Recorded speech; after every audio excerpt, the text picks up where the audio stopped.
Hi guys and welcome back to my channel. The case that I'm going to be looking into today is, well, it's a not very well known case from what I could find. It is the murder of a man named Hilton Porte. And as I've said, because it's not very well known, there's not a lot of information out there whatsoever. But his case to this day still remains unsolved. And obviously there's always a hope that putting videos and things together like these, maybe we'll get out to, even if it's just one person that knows what happened and didn't realise that they knew what happened. Do you know what I mean? So it's just a hope that it will spread and get awareness of this case. And every case deserves to be shared, no matter how little information there is on it out there. So yeah, this one's probably going to be quite a short video, but that doesn't matter. The hope is to somehow find out who did this to him, why they did this to him. This case was suggested, so thank you for that. I appreciate any suggestions you guys have. And of course, if you do have any more, please do let me know.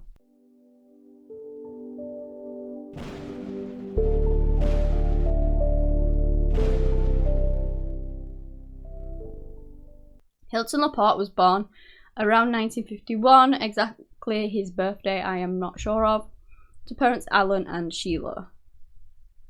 Now I do know that he had an older sister called Margaret. I am not sure of any of his other siblings' names, but he did have quite a few of them. He had 5 brothers and 3 sisters, but Margaret is the only one I've seen in the article that I read. There's literally like one YouTube video on it about the news and then one article. That's basically it. So obviously I don't know anyone else's name in this one. But he was described as a lovely man, like to the point where everyone loved him. Nobody disliked him. He was just a genuinely really nice guy, a hardworking guy. He had 2 children.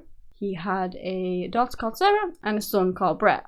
He lived in London and was fondly known as Jim to his friends and things like that. I don't really get where Jim comes from Hilton. Maybe there's some connection or nickname or whatever, I don't know. Wherever it comes from that at all, I don't know. But yeah, it's a bit of an obscure nickname for me. Not that that matters because it really doesn't. Just my mind wandered. And he was just such a lovely man. Everyone that knew him really liked him. He had lots of friends.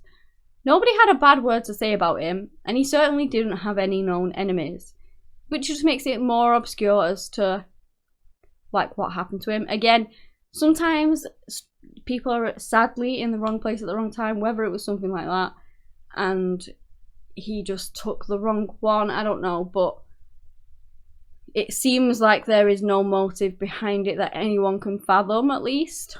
At the time of his murder, he was studying air conditioning and refrigeration at Lewisham College, and he was also working late shifts for this Woolwich minicab firm to make money and just support his family on the side from his studies. Obviously, he wanted to not set a better career. I'm not saying that cab work isn't a good job, but he was studying to do the refrigeration and air conditioning, and he was just doing that on the side so that could be his career. That's what he wanted to do in life, and he was going for it. But obviously he needed to make money to support his family too. He was hoping that one day he would get a better job in his eyes, or maybe even a career out of it.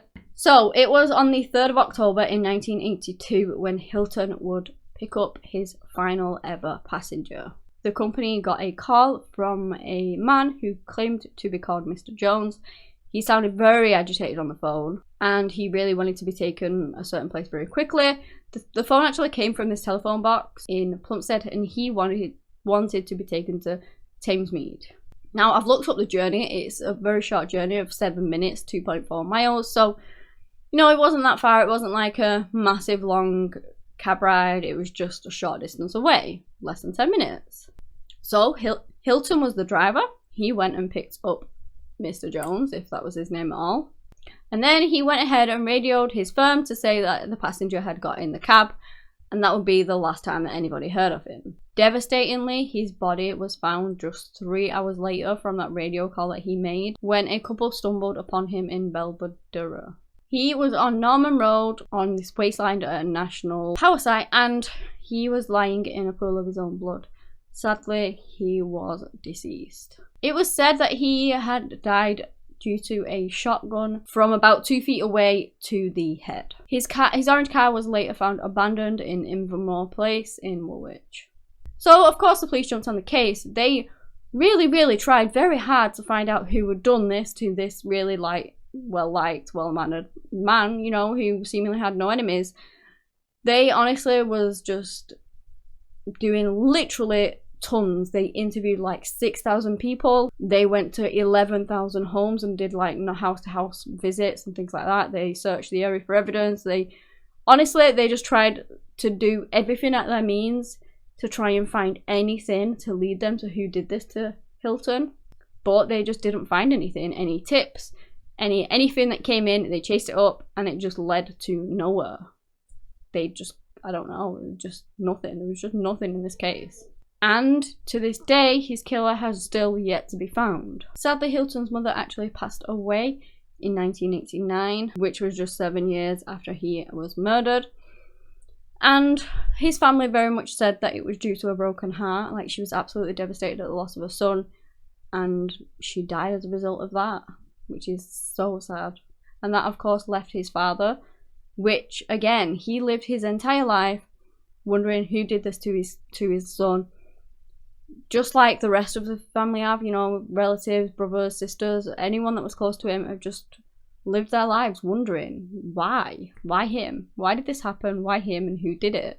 And Alan, which was his dad, if you've forgotten already, would constantly talk about his son and, you know, who killed his son. Obviously it's something you wouldn't ever forget.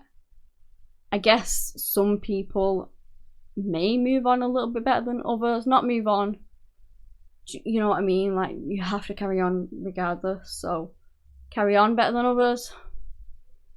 But it was just said by one of his daughters, Margaret, that, you know, he thought about it all the time, which is just, it's heartbreaking as well, because not only did his son die, but then he's left thinking about it all of his life and never knowing the answers to it. Margaret went ahead and spoke out in 2001, which was the article that I was talking about, and that was 19 years after her brother was murdered. She really tried to appeal for the police to relaunch a murder investigation to find out who did this to her. Not her, sorry, him. And just the reason behind it, because again, nobody could understand that. She was 55 years old at the time, and she said that the family wants answers, that they want to know, and that they will not rest until they do. She also said that it had been very quiet and that nothing had happened, which again, they tried so hard, looked into all the avenues they could, and they just found nothing. So it's really hard when you have nothing in an investigation to then even years later try and find something. Do you know what I mean? I mean, if they had DNA or something like that, technology improves, you can store it, you can then wait 10 years, 20 years, whatever, and then you've got that DNA that you can maybe test it against someone. But by the sounds of it, they didn't have anything like that. So it's just so difficult.